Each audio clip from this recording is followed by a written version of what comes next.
أعوذ بالله من الشيطان الرجيم بسم الله الرحمن الرحيم। শুরু করছি মহান রাব্বুল আলামিনের নামে, যিনি বড়ই মেহেরবান এবং পরম দয়ালু। মুশরিকরা বলে, যদি আল্লাহ তাআলা চাইতেন তাহলে আমরা তাকে বাদ দিয়ে অন্য কিছুর ইবাদত করতাম না, না আমরা না আমাদের বাপ দাদারা অন্য কারো ইবাদত করত। আমরা তার অনুমতি ছাড়া কোনো জিনিস হারামও করতাম না। আসলে একই ধরনের কাজ তাদের পূর্ববর্তী লোকেরাও করেছে। রসুলদের উপর আল্লাহর সুস্পষ্ট বাণী পৌঁছে দেয়া ছাড়া কোনো দায়িত্ব কি আছে? আমি অবশ্যই প্রত্যেক জাতির কাছে রসুল পাঠিয়েছি, যাতে করে সে রসুল বলতে পারে যে, তোমরা এক আল্লাহ তাআলার ইবাদত করো এবং তার বিরোধী শক্তিসমূহকে অর্জন করো। সে জাতির মধ্যে থেকে অতঃপর আল্লাহ তাআলা কিছু লোককে হেদায়াত করেন, আর কিছু লোকের উপর গোমরাহি চেপে বসে গেল। অতএব তোমরা আল্লাহর জমিনে পরিভ্রমণ করো, তারপর দেখো যারা রসুলদের মিথ্যা প্রতিপন্ন করেছে তাদের কি ভয়াবহ পরিণাম হয়েছিল।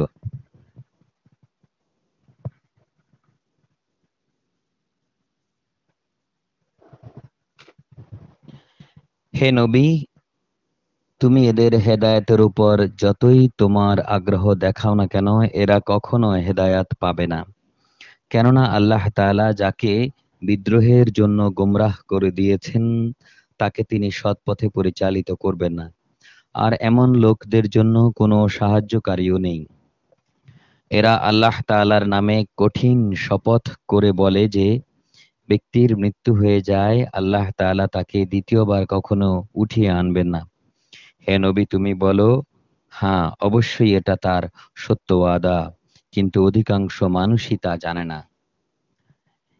এটা এজন্য যে, যে বিষয়ে এরা মতবিরোধ করত, কিয়ামতের দিন তাদের তিনি যেন তা স্পষ্ট করে দিতে পারেন, এবং যারা আজ অস্বীকার করে তারাও যেন এই কথাটা জেনে নিতে পারে যে তারা ছিল মিথ্যাবাদী। আমি যখনই কোনো কিছু ঘটাতে চাই তখন সে বিষয়ে আমার বলা কেবল এটুকুই হয়, হও, তারপর তা সংঘটিত হয়ে যায়। যারা আল্লাহর পথে হিজরত করেছে, ঈমান আনার কারণে তাদের উপর জুলুম হওয়ার পর আমি অবশ্যই তাদের এই পৃথিবীতে উত্তম আশ্রয় দেব, আর আখেরাতের পুরস্কার তা তো এর থেকে অনেক বড়। কত ভালো হতো তারা যদি এটা জানতো। আখেরাতের পুরস্কার তাদের জন্য যারা বিপদে ধৈর্য ধারণ করে এবং যারা তাদের মালিকের উপর ভরসা করে। হে নবী, আমি তোমার আগেও এই মানুষদের মধ্য থেকেই কিছু ব্যক্তিকে রসূল বানিয়ে পাঠিয়েছি, যাদের উপর আমি ওহী পাঠিয়েছি। যদি তোমরা না জানো তাহলে কিতাবধারীদের সে কথা জিজ্ঞেস করো। এসব নবীকে আমি সুস্পষ্ট দলিল প্রমাণ ও কিতাব সহকারে পাঠিয়েছি।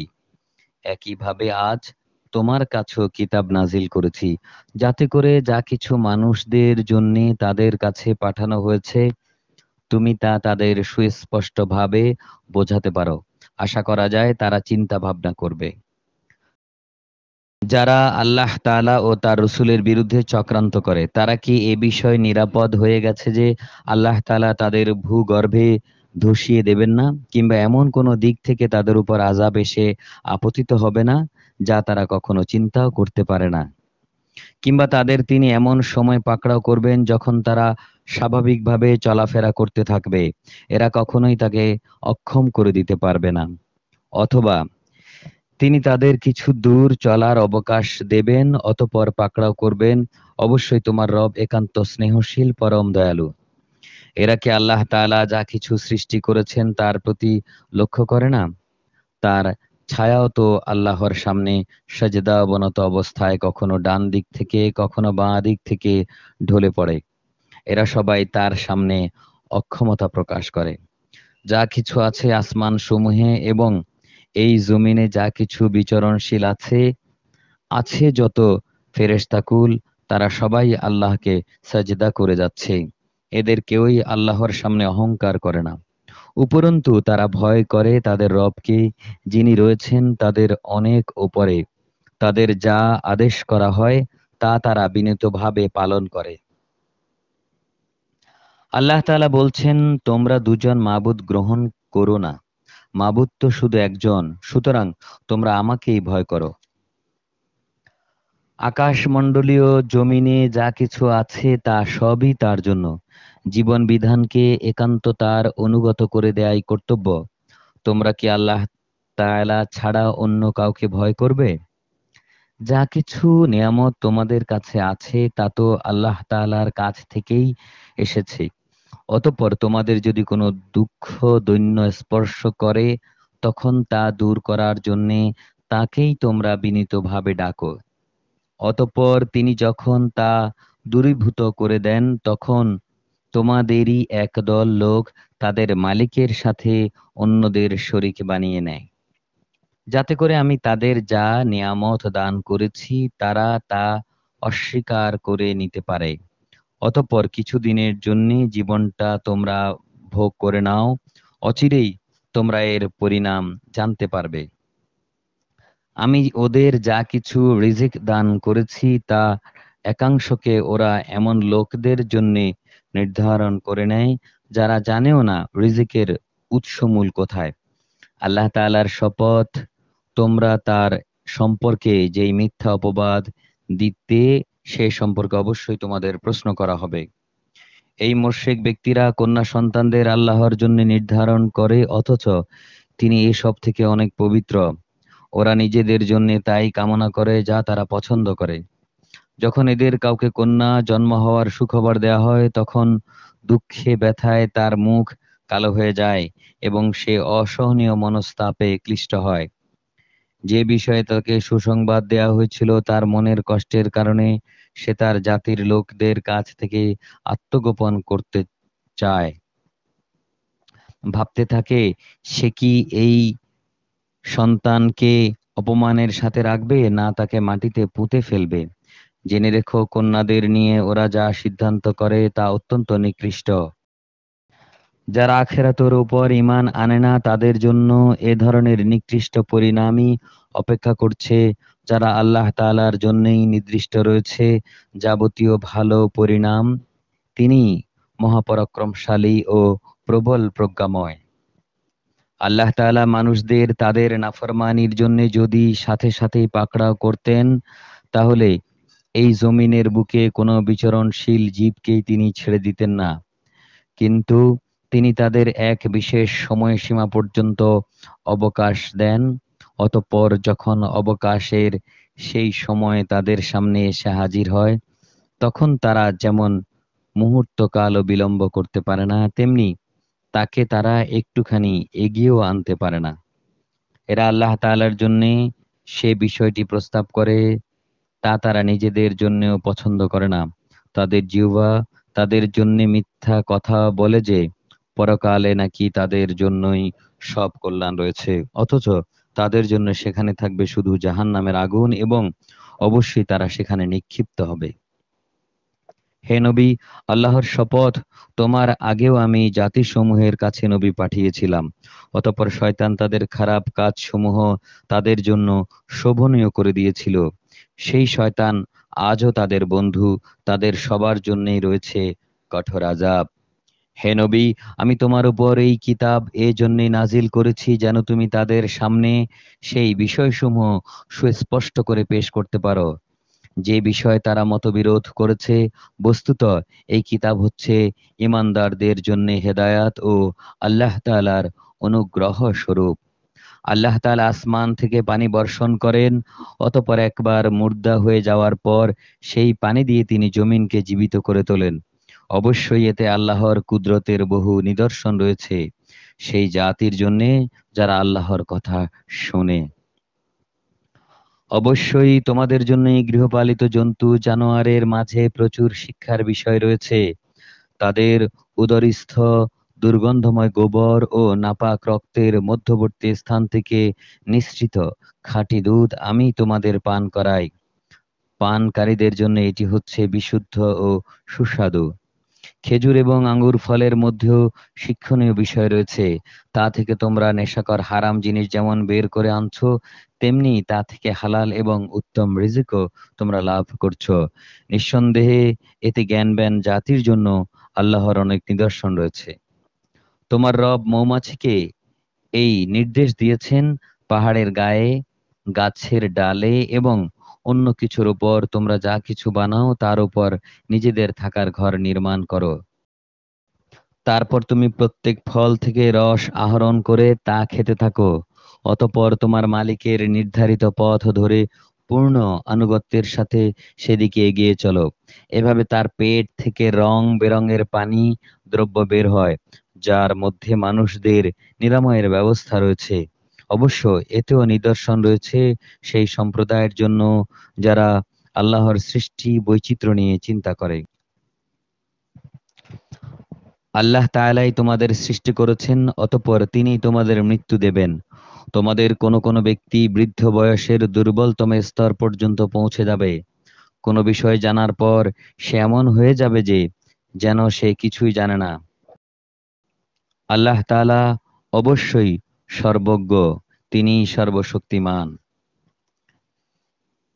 আল্লাহ তাআলা তোমাদের কাউকে কারো ওপর রিজিকের ব্যাপারে প্রাধান্য দিয়েছেন। যাদের শ্রেষ্ঠত্ব দেয়া হয়েছে তারা আবার তাদের অধীনস্থ দাস দাসীদের নিজেদের সামগ্রী থেকে কিছুই দিতে চায় না। তাদের আশঙ্কা হচ্ছে এই সম্পদে তারা উভয়ই সমান হয়ে যাবে। তবে কি এরা আল্লাহর নিয়ামত অস্বীকার করছে? আল্লাহ তাআলা তোমাদের মধ্য থেকে তোমাদের জোড় বানিয়েছেন এবং তোমাদের এই যুগল থেকে তিনি তোমাদের পুত্র পৌত্রাদি সৃষ্টি করেছেন এবং তিনি তোমাদের উত্তম রিজিক দান করেছেন।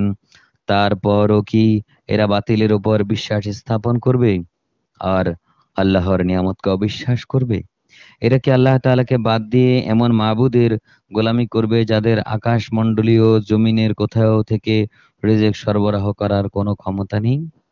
সুতরাং হে মানুষ, তোমরা আল্লাহ তাআলার কোনো সদৃশ্য দাঁড় করিও না। অবশ্যই আল্লাহ তাআলা সবকিছু জানেন, তোমরা কিছুই জানো না। আল্লাহ তাআলা অপরের অধিকারভুক্ত একটি দাসের উদাহরণ দিচ্ছেন যে নিজে থেকে কোনো কিছুই করার ক্ষমতা রাখে না। আরেক উদাহরণ এমন ব্যক্তি যাকে আমি আমার পক্ষ থেকে উত্তম রিজিক দান করেছি এবং সে তা থেকে গোপনে ও প্রকাশ্যে ব্যয় করছে। তোমরা কি মনে করো এরা উভয়েই সমান? সমস্ত প্রশংসা আল্লাহ তাআলার জন্য, কিন্তু এদের অধিকাংশ মানুষই কিছু জানে না। আল্লাহ তাআলা আরো দুজন মানুষের উদাহরণ দিচ্ছেন। তাদের একজন হচ্ছে সে কোনো কিছুই নিজে থেকে করতে বা বলতে পারে না। সে সবসময় নিজের মনিবের উপর বোঝা হয়ে থাকে। যেখানেই তাকে সে পাঠাক না কেন, সে ভালো কিছু নিয়ে আসতে পারে না। এই অক্ষম ব্যক্তিটি কি সমান হতে পারে সেই ব্যক্তির যে নিজে মুক্ত নয়, বরং সে অন্য মানুষদের ন্যায় কাজের আদেশ দিতে সক্ষম, সর্বোপরি যে ব্যক্তি সহজ সরল পথের উপর আছে। আসমানসমূহ ও জমিনের যাবতীয় গায়েব সংক্রান্ত জ্ঞান একমাত্র আল্লাহর জন্যই নির্দিষ্ট রয়েছে। কিয়ামতের ব্যাপারটি তো তার কাছে চোখের পলকের চাইতে বেশি দূরের কিছু নয়, বরং তা তার চাইতেও নিকটবর্তী। আল্লাহ তাআলা অবশ্যই সর্ববিষয়ের উপর সর্বশক্তিমান। আল্লাহ তাআলা তোমাদের মায়ের পেট থেকে এমন অবস্থায় বের করে এনেছেন যে তোমরা কিছুই জানতে না। অতঃপর তিনি তোমাদের কান, চোখ ও অন্তঃকরণ দিয়েছেন। আশা করা যায় তোমরা শুকর আদায় করবে। এরা কি পাখিটির দিকে তাকিয়ে দেখে না? আকাশের শূন্য গর্ভে সে সহজে বিচরণ করে চলছে। আল্লাহ তাআলা ছাড়া এমন কে আছে যিনি এদের শূন্যের মাঝে স্থির করে রাখেন? অবশ্যই এই ব্যবস্থাপনার মাঝে ঈমানদার সম্প্রদায়ের জন্যে অনেক নিদর্শন রয়েছে। আল্লাহ তাআলাই তোমাদের জন্যে তোমাদের ঘরগুলোকে শান্তির নীড় বানিয়েছেন। তিনি তোমাদের জন্যে গৃহপালিত পশুর চামড়া দিয়ে তাঁবুর হালকা ঘর বানাবার ব্যবস্থা করেছেন। যেন ভ্রমণের দিনে তোমরা তা সহজভাবে বহন করে নিতে পারো, আবার কোথাও অবস্থান নেয়ার সময়ও তা ব্যবহার করতে পারো। ওদের পশম, ওদের লোম, ওদের কেশ থেকে তিনি এক নির্দিষ্ট মেয়াদের জন্য তোমাদের অনেক ব্যবহার উপযোগী সামগ্রী বানাবার ব্যবস্থাও করে দিয়েছেন। আল্লাহ তাআলা যা কিছু সৃষ্টি করেছেন তা থেকে তিনি তোমাদের জন্য ছায়ার ব্যবস্থা করে দিয়েছেন। তিনি তোমাদের জন্য পাহাড়ের মাঝে আশ্রয়ের ব্যবস্থা করেছেন। তিনি আরও ব্যবস্থা করেছেন তোমাদের জন্য পরিধেয় বস্ত্রের, যা তোমাদের প্রচণ্ড তাপ থেকে রক্ষা করে। তিনি ব্যবস্থা করেছেন এমন পরিধেয় সমূহের যা তোমাদেরকে তোমাদের সমস্যা সংকট থেকে বাঁচিয়ে রাখে। এভাবেই তিনি তোমাদের উপর তার নিয়ামত সমূহ পূর্ণ করে দেন। আশা করা যায় তোমরা তার অনুগত বান্দা হতে পারবে। যদি তারা সত্য থেকে মুখ ফিরিয়ে নেয় তবে তুমি জেনে রেখো তাদের কাছে সুস্পষ্ট করে আল্লাহর কথা পৌঁছে দেয়াই হচ্ছে তোমার দায়িত্ব। এ লোকেরা আল্লাহ তাআলার নিয়ামত ভালো করেই চেনে, অতঃপর তারা তা অস্বীকার করে। আসলে ওদের অধিকাংশ মানুষই হচ্ছে অকৃতজ্ঞ। স্মরণ করো যেদিন আমি প্রতিটি সম্প্রদায়ের মধ্য থেকে একজন সাক্ষী উঠিয়ে আনব, অতঃপর তাদের কোনো কৈফিয়ত দেওয়ার অনুমতি দেয়া হবে না। যারা কুফরি করেছে, না তাদের সেদিন এই সুযোগ দেয়া হবে। যখন জালেমরা আযাব দেখতে পাবে, তখন কিন্তু কোনো কিছুতেই তাদের ওপর থেকে সেই আযাব লঘু করা হবে না, না তাদের কোনো অবকাশ দেয়া হবে।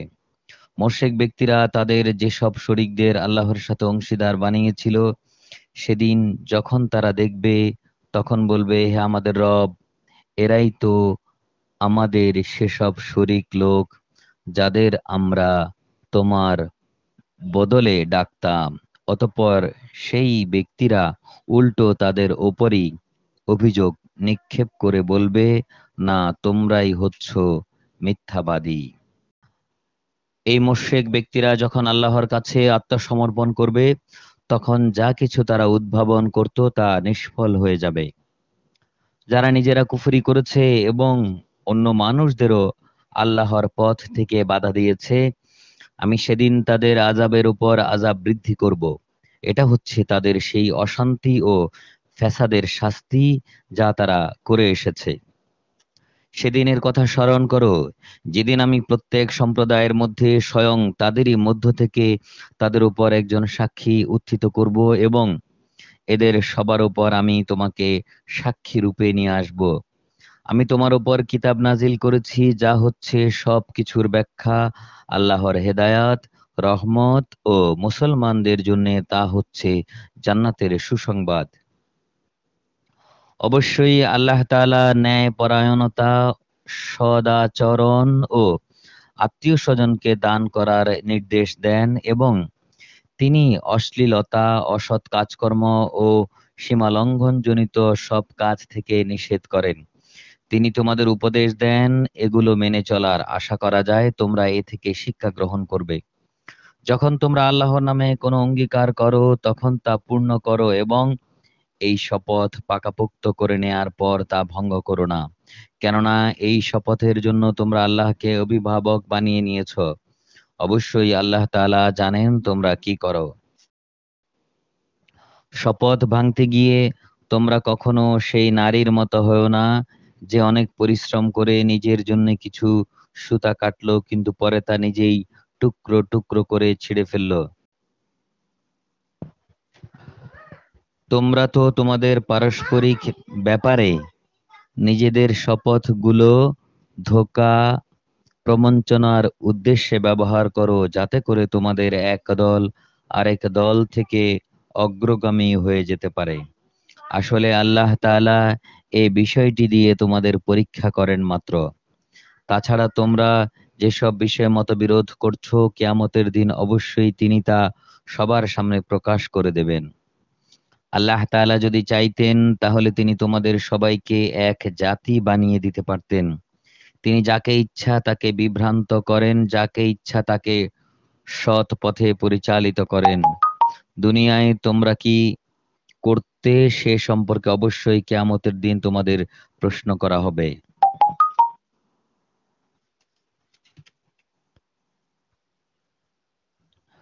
তোমরা তোমাদের শপথগুলো পরস্পরকে প্রবঞ্চনা করার উদ্দেশ্যে গ্রহণ করো না, নতুবা সত্যের উপর মানুষের পা একবার স্থির হয়ে যাওয়ার পর পুনরায় পিছলে পড়ে যাবে এবং আল্লাহর পথ থেকে মানুষদের বাধা দেওয়ার কারণে এ দুনিয়ায়ও তোমাদের শাস্তির স্বাদ গ্রহণ করতে হবে, আর আখেরাতেও তোমাদের জন্য থাকবে কঠোর আযাব। তোমরা আল্লাহর নামে করা অঙ্গীকারকে দুনিয়ার সামান্য মূল্যের বিনিময়ে বিক্রি করে দিও না। আল্লাহর কাছে যে পুরস্কার আছে তোমাদের জন্য তা অনেক উত্তম। যদি তোমরা জানতে, যা কিছু সম্পদ তোমাদের কাছে আছে তা একদিন শেষ হয়ে যাবে, অপরদিকে আল্লাহর কাছে এর যা বিনিময় আছে তা হামেশাই বাকি থাকবে। সে আশায় যারা ধৈর্য ধারণ করে, নিশ্চয়ই তিনি তাদের সেসব কর্মে শ্রেষ্ঠ পুরস্কার দেবেন। পুরুষ কিংবা নারীর মধ্যে যে ব্যক্তি কোনো ন্যাক কাজ করবে এমত অবস্থায় যে সে হবে একজন যথার্থ মোমেন, তাহলে অবশ্যই তাকে আমি দুনিয়ার বুকে পবিত্র জীবন যাপন করাবো এবং আখেরাতের জীবনে আমি তাদের দুনিয়ার জীবনের কার্যক্রমের অবশ্যই উত্তম বিনিময় দান করব। তোমরা যখন কোরআন পড়তে শুরু করবে, তখন বিতাড়িত শয়তান এর ওয়াসওয়াসা থেকে আল্লাহর কাছে আশ্রয় চাও। যারা আল্লাহর উপর ঈমান আনে এবং যাবতীয় কার্যকলাপে তাদের মালিকের উপর ভরসা করে, তাদের উপর শয়তানের কোনো আধিপত্য নেই। তার সব আধিপত্য তো তাদের উপর যারা তাকে বন্ধু ও অভিভাবক হিসেবে গ্রহণ করেছে, উপরন্তু যারা আল্লাহর সাথে শরীক করেছে। হে নবী, আমি যখন এক আয়াত পরিবর্তন করে তার জায়গায় আরেক আয়াত নাজিল করি, অবশ্যই আল্লাহ তাআলা ভালো করেই জানেন যা কিছু তিনি নাজিল করেন। তখন তারা বলে, তুমি তো এগুলো নিজ থেকে বানিয়ে নিচ্ছ, কিন্তু তাদের অধিকাংশ মানুষই বিষয়টি জানে না। তুমি তাদের বলো, হ্যাঁ, এই কোরআনকে জিব্রাইল তোমার মালিকের কাছ থেকে ঠিকভাবেই নাজিল করেছে, যাতে করে যারা আল্লাহর উপর ঈমান এনেছে তাদের তিনি সুদৃঢ় ভিত্তির উপর প্রতিষ্ঠিত করতে পারেন। সর্বোপরি এটা যেন হয় অনুগত বান্দাদের পথনির্দেশ ও জান্নাতের সুসংবাদবাহী। হে নবী, আমি ভালো করেই জানি এরা কি বলে। এরা বলে, এই কোরআন তো একজন মানুষ এসে এই ব্যক্তিকে পড়িয়ে দিয়ে যায়, অথচ যে ব্যক্তিটির দিকে এরা ইঙ্গিত করে তার ভাষা আরবি নয়, আর এই কোরআন হচ্ছে সুস্পষ্ট আরবি ভাষা। আসল কথা হচ্ছে, যারা আল্লাহর আয়াত সমূহে বিশ্বাস করে না, আল্লাহ তাআলাও তাদের সঠিক পথে পরিচালিত করেন না, আর তাদের জন্যই রয়েছে মর্মান্তিক আযাব। নিজের পক্ষ থেকে কথা বানানো কোনো নবীর কাজ নয়, বরং এটা হচ্ছে তাদের কাজ যারা আল্লাহর আয়াতের উপর ঈমান আনে না। আসলে এরাই হচ্ছে মিথ্যাবাদী। যেই ব্যক্তি একবার তার উপর ঈমান আনার পর কুফরি করে, যাকে কুফরি বাক্যে উচ্চারণ করতে বাধ্য করা হয় অথচ তার অন্তর ঈমানের উপরই সন্তুষ্ট থাকে, তার ব্যাপার আলাদা। কিন্তু যে তার অন্তরকে কুফরির জন্য উন্মুক্ত করে দিয়েছে, তার উপর আল্লাহর পক্ষ থেকে গজব রয়েছে এবং তাদের জন্যই রয়েছে মর্মান্তিক শাস্তি। এটা এই জন্য যে তারা দুনিয়ার জীবনকে আখিরাতের উপর প্রাধান্য দিয়েছে। আল্লাহ তাআলা কখনো কাফের সম্প্রদায়কে হেদায়াত দান করেন না। এটাই হচ্ছে সেসব লোক যাদের অন্তরে, কানে ও চোখের ওপর আল্লাহ তাআলা সিল এঁটে দিয়েছেন। আসলে এরাই হচ্ছে সেসব লোক যারা আল্লাহর আযাব সম্পর্কে সম্পূর্ণ বেখবর। অবশ্যই এরা আখেরাতে ভীষণ ক্ষতিগ্রস্ত হবে। অপরদিকে যারা ঈমানের পথে নির্যাতিত হওয়ার পর হিজরত করে, অতঃপর আল্লাহর পথে জিহাদ করে এবং বিপদে ধৈর্য ধারণ করে, হে নবী, অবশ্যই তোমার রব এরপর তাদের প্রতি ক্ষমাশীল ও পরম দয়ালু হবেন। স্মরণ করো যেদিন প্রত্যেকটি ব্যক্তি আত্মপক্ষ সমর্থনে যুক্তি প্রদর্শন করতে এগিয়ে আসবে, সেদিন প্রত্যেক ব্যক্তিকেই কানাকড়ি হিসাব করে তার কৃতকর্মের প্রতিফল আদায় করে দেয়া হবে এবং তাদের কারো উপর কোনো রকম অবিচার করা হবে না। আল্লাহ তাআলা এমন একটি জনপদের উদাহরণ তোমাদের সামনে উপস্থাপন করছেন যা ছিল নিরাপদ ও নিশ্চিন্ত। সেখানে সর্বদিক থেকেই তাদের কাছে প্রচুর পরিমাণ রিজিক আসত। অতঃপর তারা আল্লাহর নিয়ামত অস্বীকার করল। তারা আল্লাহর সাথে যে আচরণ করত তা শাস্তি হিসেবে আল্লাহ তাআলা তাদের ক্ষুধা ও ভীতির পোশাক পরিয়ে শাস্তি দিলেন।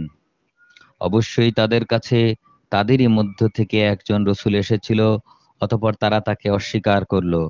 পরিশেষে আল্লাহর আযাব তাদের পাকড়াও করল এমন অবস্থায় যখন তারা ছিল জালেম। আল্লাহ তাআলা তোমাদের জন্য যা কিছু হালাল পবিত্র রিজিক দিয়েছেন তা তোমরা খাও। তোমরা আল্লাহ তাআলার নিয়ামতের কৃতজ্ঞতা জ্ঞাপন করো যদি তোমরা একান্তভাবে তারই গোলামি করো। তিনি তো তোমাদের উপর শুধু মৃত জন্তু, রক্ত এবং শুয়োরের গোশতই হারাম করেছেন। আরো হারাম করেছেন এমন জানোয়ার যার উপর জবাই করার সময় আল্লাহ তাআলা ছাড়া অন্য কারো নাম নেওয়া হয়। কিন্তু যদি কাউকে এর কোনো একটার জন্য বাধ্য করা হয়, সে যদি বিদ্রোহী কিংবা সীমালঙ্ঘনকারী না হয়, তাহলে সে যেন জেনে রাখে আল্লাহ তাআলা ক্ষমাশীল ও পরম দয়ালু।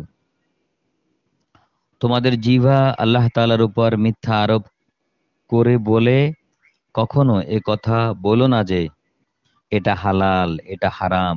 জেনে রেখো, অবশ্যই যারা আল্লাহর উপর মিথ্যা আরোপ করে তারা কখনোই সাফল্য লাভ করতে পারে না।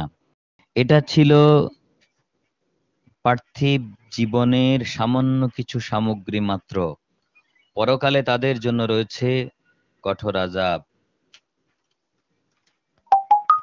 হে নবী, ইহুদীদের উপর আমি সেই সব কিছু হারাম করেছি যা ইতিপূর্বে আমি তোমার কাছে বর্ণনা করেছি। এগুলো হারাম করে আমি তাদের উপর কোনো অবিচার করিনি, বরং আমার আদেশ না মেনে তারা নিজেরাই নিজেদের উপর অবিচার করেছে। অতঃপর তোমার রব তাদের উপর দয়া করেছেন যারা অজ্ঞতাবশত কোনো গুনাহের কাজ করলো, অতঃপর অন্যায় বুঝতে পেরে তওবা করলো এবং সেই অনুযায়ী নিজেদের সংশোধনও করে নিল। হে নবী, তোমার রব অবশ্যই এরপর তাদের জন্য ক্ষমাশীল পরম দয়ালু। নিশ্চয়ই ইব্রাহিম ছিল একটি উম্মত, এর সমমর্যাদাবান ব্যক্তি। সে ছিল আল্লাহর একান্ত অনুগত ও একনিষ্ঠ বান্দা। সে কখনো মুশরিকদের অন্তর্ভুক্ত ছিল না। সে ছিল আল্লাহ তাআলার নিয়ামতের প্রতি কৃতজ্ঞ। তিনি তাকে নবুয়তের জন্য বাছাই করেছেন এবং তাকে তিনি সরল পথে পরিচালিত করেছেন। আমি তাকে দুনিয়াতেও প্রচুর কল্যাণ দান করেছি আর পরকালেও নিঃসন্দেহে নেক মানুষদের অন্তর্ভুক্ত হবে। অতঃপর হে নবী, আমি তোমার উপর ওহী পাঠালাম, তুমি একনিষ্ঠভাবে ইব্রাহিমের মিল্লাত অনুসরণ করো, আর সে কখনো মুশরিকদের দলভুক্ত ছিল না। শনিবার পালন করা তো কেবল তাদের জন্যই বাধ্যতামূলক করা হয়েছিল যারা এই বিষয়টি নিয়ে অযথা মতবিরোধ করেছে। অবশ্যই তোমার রব কিয়ামতের দিন তাদের মাঝে সেসব বিষয়ে মীমাংসা করে দেবেন যেসব বিষয়ে সেখানে তারা মতবিরোধ করত। হে নবী, তুমি তোমার মালিকের পথে মানুষদের প্রজ্ঞা ও সদুপদেশ দ্বারা আহ্বান করো। তর্কের সময় তুমি এমন এক পদ্ধতিতে যুক্তি তর্ক করো যা উৎকৃষ্ট। তোমার রব এটা ভালো করেই জানেন কে তার পথ থেকে বিপথগামী হয়ে গেছে। আবার যে ব্যক্তি হেদায়েতের পথে রয়েছে তিনি তার সম্পর্কেও সবিশেষ অবহিত আছেন। যদি তোমাদের কখনো কারো উপর কঠোরতা আরোপ করতেই হয়, তাহলে ঠিক ততটুকু কঠোরতাই অবলম্বন করো যতটুকু তোমাদের সাথে করা হয়েছে। অবশ্য যদি তোমরা ধৈর্য ধারণ করো তাহলে ধৈর্যশীলদের জন্য তাই হচ্ছে উত্তম। হে নবী, তুমি ধৈর্য ধারণ করো। তোমার ধৈর্য ধারণ আল্লাহ তাআলার সাহায্য ছাড়া সম্ভব হবে না। এদের আচরণের উপর তুমি দুঃখ করো না এবং এরা যেসব ষড়যন্ত্র করে চলেছে তাতে তুমি মনঃক্ষুণ্ণ হয়ো না। অবশ্যই আল্লাহ তাআলা তাদের সাথে রয়েছেন যারা তাকওয়া অবলম্বন করে এবং তারা সৎকর্মশীল। মহান আল্লাহ যা বলেছেন সত্য বলেছেন।